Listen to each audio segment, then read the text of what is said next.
សូមលើកហាត់ខ្លាថ្វាយបង្គំហើយបងបងប្រយោគសម្ដេចគ្រូរបៀនលោកជាធំបង្គំនឹងអង្គមកចាំងឲ្យត្រៃ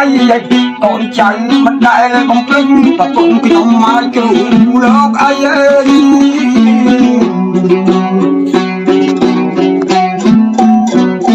ចាំថ្ងៃនេះល្អប្រពៃត្រូវថ្ងៃប្រពៃអនុថែក្តាំង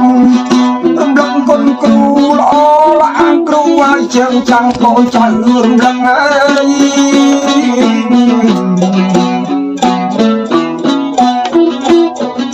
យចាំយកថ្ងៃដែលមានញ៉ៃព្រឹកមិនដែលបំភ្លេចគុណគ្រូ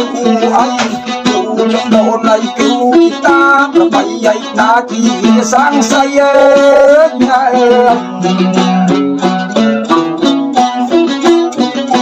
ចាំថ្វាយយ៉ាងថ្ងៃដោតន្ត្រីจะไปស្ទីវពីរលឹកមានណៃចាំបាយសៃតូចធំតាំងពីមុខវាយដល់មានខាងអំពុកចំដូនជីតាបីឲ្យតាលោកជាធំអើយ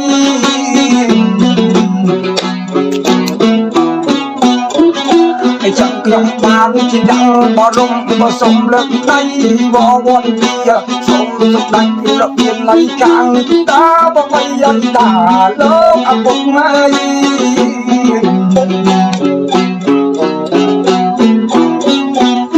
យតែឈួនបានជាឲ្យសុខតាមទំនុកដូចក្តីបំណាជិះចុកចាំស្ទើរឲ្យជិះក្នុងយោងតាគៀងាកទៅណាមិនសមបន្តិបណ្ឌិតមិនបានអ្វីសូមលោកលោកលេចជួយដល់អង្គើយអញពុនសម្លាយព្រោះពុកមកយើងមកដល់វត្តដល់ណា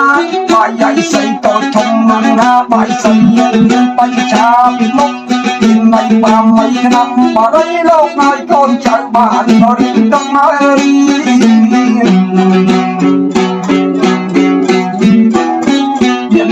ចំណៃឲ្យអោចំណងជួយលោកអពុកមកចូលពិសា